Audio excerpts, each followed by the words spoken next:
Hello, everybody, and welcome to another quick episode of Fearless Now. Today's topic is if you think learning should be social and not solo. Mike and I are going to tackle the topic of the benefits of group coaching for teens' personal development and visualization of future success. Now, the reason why we're tackling this particular topic is that we started thinking at Fearless around, athletes have a coach. And all children have coaches and mentors for life and success preparation. It makes sense. It's a natural thing to think about, but harder to implement, which we fully respect and understand.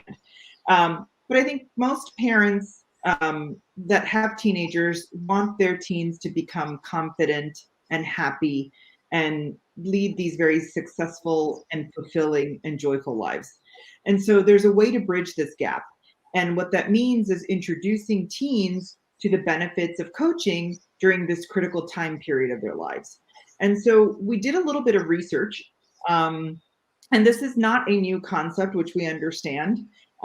There is something called the Harkness Method, which a lot of independent schools, private schools all over the country implemented back in the 1930s. And it was sort of a radically student-centered method of teaching. And what it did was actually in the setting of an oval table where they sat with their peers and they had these very robust discussions. So it wasn't sort of the typical teacher-student model. It was very much sort of social engagement while learning these topics. And they just found that kids learned a lot better that way.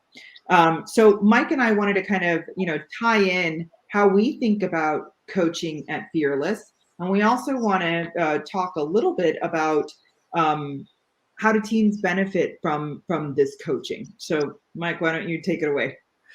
So I would love to reiterate on your point that you just made that we use quite a bit when we think, and we also talk to others about.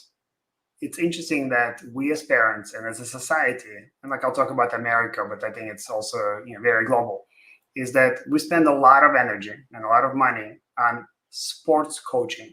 Right, our kids go to soccer camps and they go to golf and they go to baseball, whatever. There's a lot of effort and taekwondo. I apologize, I keep forgetting about that. And so we spend a lot of time and effort on this. The reality is that the percentage of kids that will become professional athletes compared to the percentage of kids, which is probably 99%, that will become professionals, like in some type of an industry where they will professionally work, is disproportionate, right? So our effort that we're spending on athletic coaching, bigger part of it should probably be focused on making sure that our kids are going to be successful in their relationships with others and in their professional and personal lives. And don't get us wrong, we think that sports and athletics is an integral part of developing as a young person. Especially taekwondo. Especially taekwondo. The competitive juices, the team spirit and all of that. So we're not taking anything away from that. But I think from a supplement standpoint and even just balancing out, the amount of effort that goes into athletics to be balanced on the other side of it is an argument to be made. Absolutely.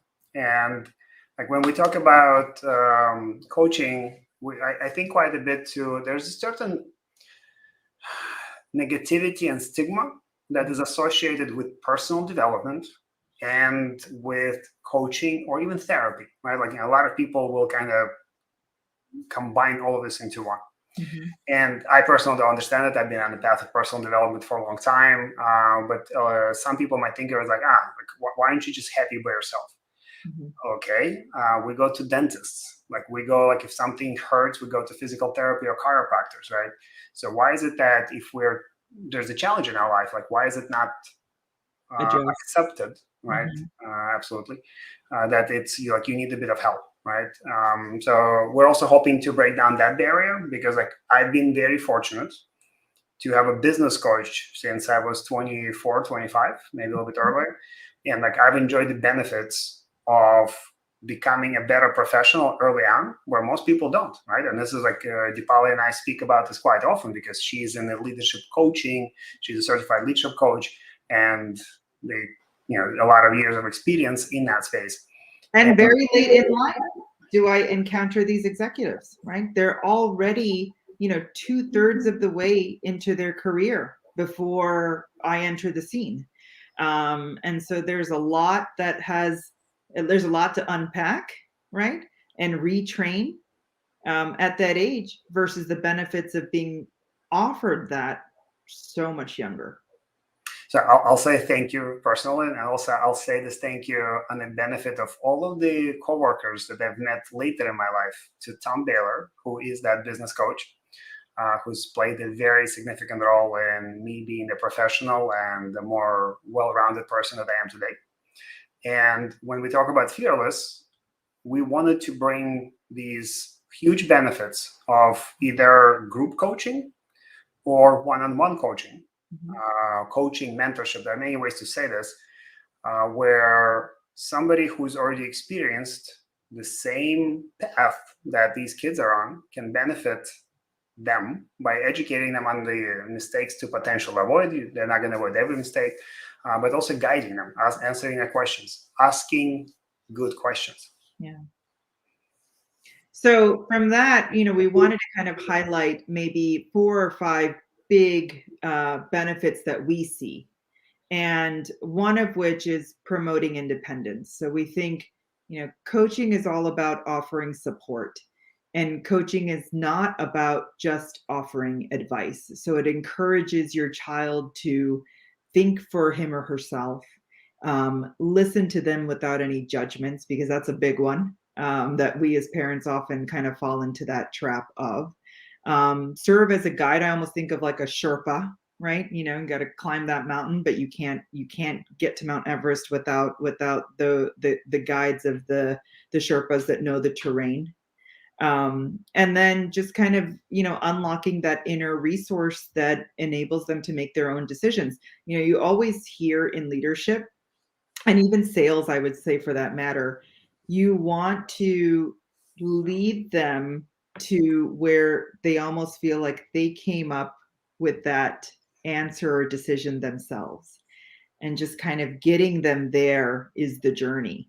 And they feel so good that they've arrived at that decision. And I think when they reflect on it, they kind of realize, oh, it was a joint effort, but they feel good about the decision and the outcome. And that's what good coaches do. They ask questions, right? And they teach you as a person being coached on how to ask better questions. So I have many favorite phrases from Tony Robbins, but one of them is that the quality of your life is directly proportional to the quality of the questions you ask.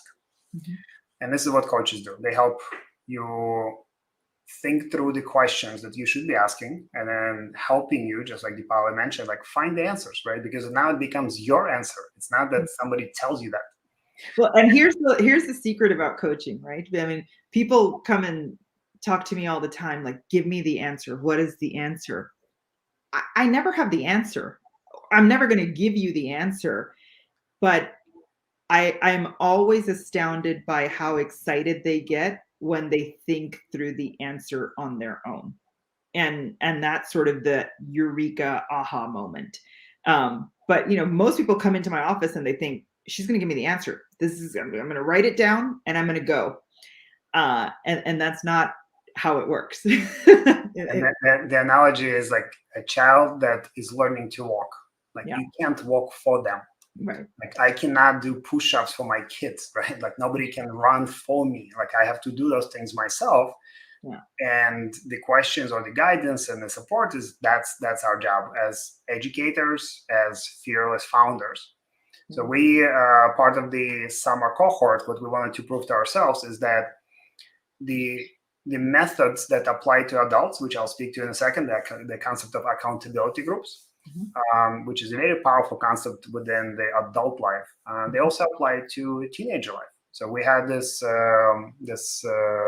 offering as a part of the cohort, Fearless Circles, which were led by Deepali and a couple of mentors. And the feedback was phenomenal. Especially after COVID, kids were looking to connect. And yes, this is not as good as connecting in person, and we'll have an offering around in-person connections, but it was still very good. But here's what happened. Like I know you have a couple of anecdotes and fun stories. Yeah, no, I was just going to say, here's what happened. And it kind of fell into the benefits that we saw and what we are trying to implement in our coaching as well. It promoted independence. I mean, these kids were joining on their own. We actually kept it open. So we just said, here are the dates and times of these open circles, join as you please. So it promoted independence. It made them really self-aware. So, you know, when we were doing deeper dives, they just felt associated with the root of the concern, and they were just really self-aware of how they were handling it, how they were, you know, less anxious, etc. It built their confidence. It took a while. It took a lot of times for me to say, please unmute. I'm happy to hear the sirens in the background. You know, they were just sort of trained to be on mute all the time. And I said, we're only going to do circles if everybody's unmuted. I don't care if your brother's screaming at you in the background, or, you know, mom's cooking, or whatever it is. And then, so they built their confidence that way. They were speaking a lot more as they, you know, related to their peers. They started to visualize the future, because that's what we talked about. What are you going to do next week? And it didn't have to be future like 10 years from now. It was like, how am I going to meet this goal next week? What am I going to do? Is someone going to, you know, give me a pep talk? And all the while, that last benefit was that relationship building. And we had the kids, you know, pump each other up on Discord. I would see sort of the conversations amongst them saying, you know, you're trying out for the volleyball team. You know, did you do these exercises? Did you watch these videos? Did, you know, you should use this motivational, you know, music. And it just started becoming such a nice relationship build. So by the time we were ending the circles, most of the kids, before I even would jump on Zoom, were talking amongst themselves.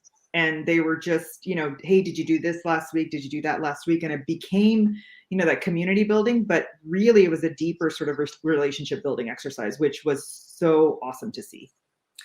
And we look forward to combining that digital virtual set of relationships that they're building with in-person. It's like we very much value sitting down at the table, breaking bread, interacting, doing physical activities together, because we don't know another way to do this because of, was it 200,000 years of history of us being social beings, right? Like, you know, we like to be together physically, not just in this digital world. So we look forward to figuring that out, and I'm sure we will. The part that that we also wanted to highlight is like, so the 5 things, just to summarize, like what is coaching, and especially like this group coaching that we're going to share the article where you can read more about this. So Deepali mentioned promotes independence. It makes them self-aware. It builds confidence because they're talking to other peers. They're visualizing the future by implementing some of the SMART goals and the vision that we were teaching them in psychology, that's just how you get things done. And then you build the relationships. So we're looking forward to bringing all of these aspects to both the hybrid, to the hybrid future that combines digital and in person. So we'd love to hear from our group of parents, how you think about this. You know, tell us about, you know, what your thoughts are from the athlete coach model to the peer accountability group model that we're thinking through, and that we've had, you know, some really successful experience with. And as we are leading up to our launch, you're going to hear more and more about some of the things that are top of mind for us to create a very strong and robust experience for your teams. So with that said, we'd love to hear from you, and you know, check out these resources that we're going to be posting in our feed today. Have a fearless day. Thank you, everybody. All right, bye.